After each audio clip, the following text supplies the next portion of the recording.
All India journalist association आणि press club Pune यांच्या संयुक्त विद्यमाने विविध क्षेत्रात उल्लेखनीय काम करणाऱ्या महिला, त्याचप्रमाणे कर्तृत्ववान महिला पत्रकारांचा सन्मान भारती हॉस्पिटलच्या प्रमुख डॉक्टर अरुंधती पवार यांच्या हस्ते करण्यात आला। राजेश्री, तुला खूप खूप शुभेच्छा महिला दिनाच्या।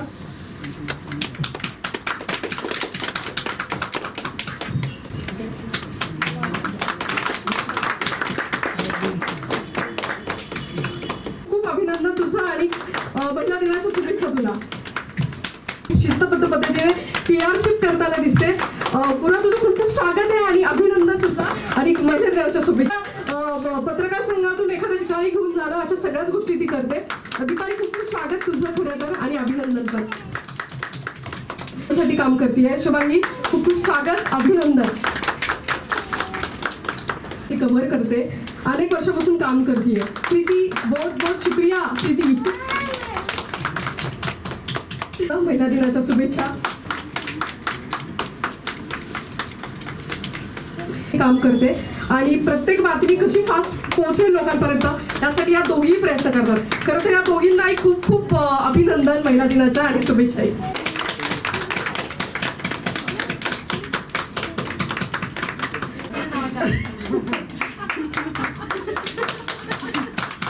खरं तर महिला पत्रकार हा फक्त काम करत जातात, त्यांची दखल फार कमी।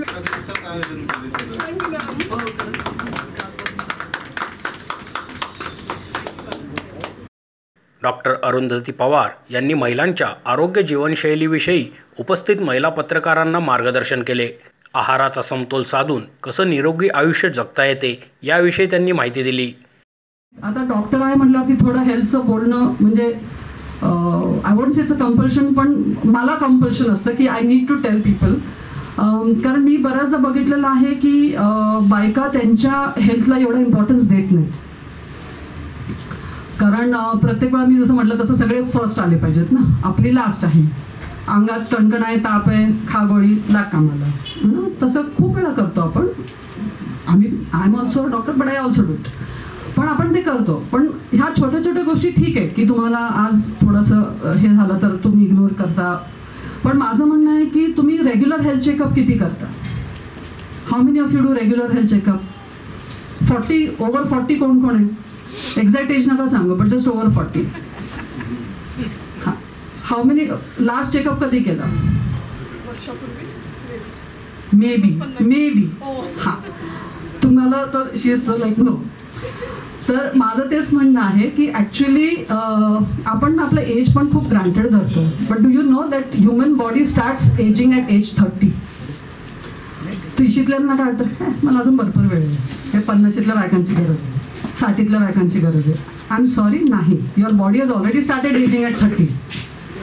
आणि body ageing means the cells are ageing, त्याच्यासाठी तुम्हाला काहीतरी करायला पाहिजे। म्हणून ते एक डिसिप्लिन पाहिजे अबाउट थोडाफार व्यायाम म्हणा, खाण्यावरती तुमचं काय जे काय असेल। आता आपलं तुमचं शेड्यूल कसं ऑड आहे हे मलाही माहिती आहे। मी तुम्हाला जसं माझं शेड्यूल ऑड आहे, मी कुणाला सांगू नाही शकत की म्हणजे आता ते डायटिशियनकडे गेलं, वजन कमी करायचं आहे, मॅडम 11 वाजता फ्रूट खाल्लं पाहिजे, 12:30 1 वाजता जेवलं पाहिजे, मग 5 वाजता हे खाल्लं पाहिजे, चहा पिला पाहिजे किंवा ग्रीन टी पिली पाहिजे, 7 वाजता तुम्ही जेवलंच पाहिजे। How can I do that? It is impossible. त्याचप्रमाणे लाईफ कोच पंकज भडागे यांनी ताणतणाव आणि जीवनशैली यावर उपस्थितांना मार्गदर्शन केले।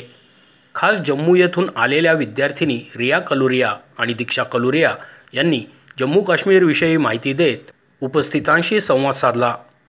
ज़रूर आपको न्यूज़ चैनल्स में ये बताया जाता होगा कि वहाँ पे मिलिटेंसी है, तो बहुत सारे लोग जम्मू को तो जानते नहीं होंगे, कश्मीर को ज़रूर जानते होंगे क्योंकि वो जम्मू इतना ज़्यादा हाईलाइट नहीं होता था। तो अगर वो वैष्णो माता भी जाते थे तो वो बोलते थे हम कश्मीर में गए, लेकिन कश्मीर जम्मू से 400 किलोमीटर की दूरी पे, और कश्मीर के भी कुछ इलाके ऐसे जिधर मिलिटेंसी है, बाकी सब नॉर्मल है, सब पीस है। 370 की अगर बात करूं, जो 370 था वो महाराजा हरि सिंह जी ने वहाँ पर लगाया था, लेकिन वो भी परमानेंट नहीं था, टेम्परेरी बेस पर वहाँ पर लगाया गया था। 370 में जो था कि हमारा जो लेजिस्लेटिव काउंसिल है वो हमारा अलग था, हमारा जो कॉन्स्टिट्यूशन है वो हमारा अलग था। 30 35A आर्टिकल वहाँ पर लगाया गया था। 35A आर्टिकल के अकॉर्डिंग जो परमानेंट रेजिडेंट जो वहाँ पर होंगे जम्मू कश्मीर में, वो हमारी सरकार डिसाइड करेगी। तो हमारा यहाँ पर 370 की अगर मैं बात करूँ तो 370 जब वहाँ पर था उस टाइम भी वैसा ही माहौल था, और 370 जब हट गया है उस टाइम भी वैसा ही माहौल है। बट चीज़ें कहाँ चेंज हुई हैं, उस टाइम वहाँ पर जो असेंबली था, जो कॉन्स्टिट्यूशन था, वो हमारे जम्मू कश्मीर का था। इस टाइम इंडिया का कॉन्स्टिट्यूशन है, तो जो स्कीम्स, जो गवर्नमेंट स्कीम्स इंडिया में लागू होती हैं वो हमारे वहाँ पर आई हैं। पहले वहाँ पर आती थी, बट सबसे पहले उनको जो हमारा लेजिस्लेटिव असेंबली थी यहाँ से उनको मार्क करके देना पड़ता था कि वो आगे लाएंगे या नहीं लाएंगे। उस टाइम 370 के टाइम एक और ये चीज़ हुआ करती थी कि जो हमारा यूथ था वो इतना ज़्यादा अवेयर नहीं था। कुछ जो लोग थे उनको ये पता लगता था गवर्नमेंट स्कीम्स के बारे में। जितनी गवर्नमेंट स्कीम इंडिया में होती थी उतनी गवर्नमेंट स्कीम जम्मू कश्मीर में आया करती थी, लेकिन हमारा यूथ जो था वो इतना ज़्यादा अवेयर नहीं था उस टाइम, क्योंकि अवेयरनेस कैंप लगते ही नहीं थे। तो यूथ को क्या पता लगेगा जब तक आप किसी को अवेयर नहीं करवाओगे किसी स्कीम के लिए, तो उनको नहीं पता लगेगा। तो इसके बाद जब 370 हटा, उसके बाद बहुत सारी जो स्कीम्स थी उनके बारे में अवेयरनेस कैंप जो थे वो वहाँ पर लगाए गए, या फिर जो एड्स वगैरह थी वो वहाँ पर दी गई। तो जो मतलब है चलता रहा। देखिए 370 टूटने के बाद जैसे दीक्षा जी ने बताया कि लेजिस्लेटिव काउंसिल जो हमारा चेंज है, लेकिन उसके अलावा बहुत सारी कमियां जो हैं वो हमारे जम्मू कश्मीर में आई। जैसे चोरी जो जम्मू कश्मीर में पहले नहीं हुआ करती थी, वो आज जो है 370 टूटने के बाद जम्मू कश्मीर में चोरी जो है वो होना शुरू हो गई है। उसके अलावा जो बाहर के लोग थे वो बहुत सारे जम्मू में लैंड ले रहे हैं, जबकि जम्मू में कोई भी इंडस्ट्री आज तक नहीं खुली है। 370 टूटे हुए काफ़ी साल हो गए हैं, लेकिन अभी भी माहौल वैसा ही है।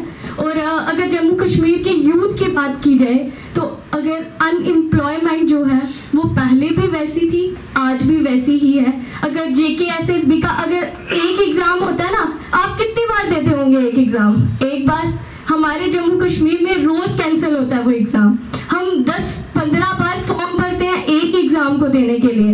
ये जम्मू कश्मीर का 370 टूटने की सच्चाई है।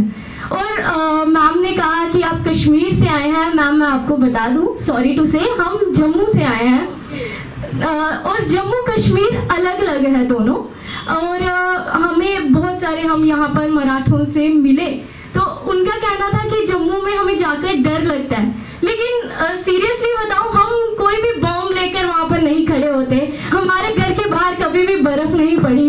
जो कश्मीर है वहाँ पर ऐसी चीज़ें होती हैं, लेकिन वो भी काफ़ी कम एरियाज़ में। जैसे यहाँ पर पीस है, जम्मू कश्मीर में भी सेम वैसे ही शांति है, वैसे ही हम घुल मिल कर रह रहे हैं। जो डोगरास हैं वो बहुत बड़ी डेंसिटी थी, उन्होंने इतना बड़ा नाम कमाया है। लद्दाख जाकर, कश्मीर तो हमने खरीदा था, कश्मीर हमने अंग्रेजों से खरीदा था। कश्मीर हमारा एक छोटा सा पार्ट है, लेकिन जम्मू जो था वो एक बहुत ब्रॉड राज्य था।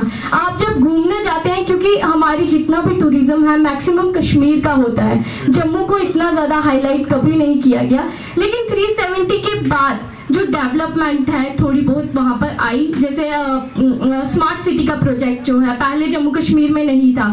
लेकिन स्मार्ट सिटी के प्रोजेक्ट में भी मैं आपको दोनों चीज़ें बताती हूँ। पॉजिटिव ये है कि स्मार्ट सिटी का प्रोजेक्ट आया, और नेगेटिव ये है कि आगे दौड़ पीछे छोड़, कि हमारे हेरिटेज को छोड़ते गए और स्मार्ट सिटी को लेते गए। ऑल इंडिया जर्नलिस्ट असोसिएशनचे अध्यक्ष समीर देसाई, संपर्क प्रमुख सागर बोधगिरे, ज्योती गायकवाड, विशाल भालेराव, मोहित शिंदे आदी पदाधिकारी आणि आम्ही पुणेकर संस्थेचे हेमंत जाधव यांची यावेळी उपस्थिती होती। मोशी न्यूज नेटवर्कसाठी मोहित शिंदे, पुणे।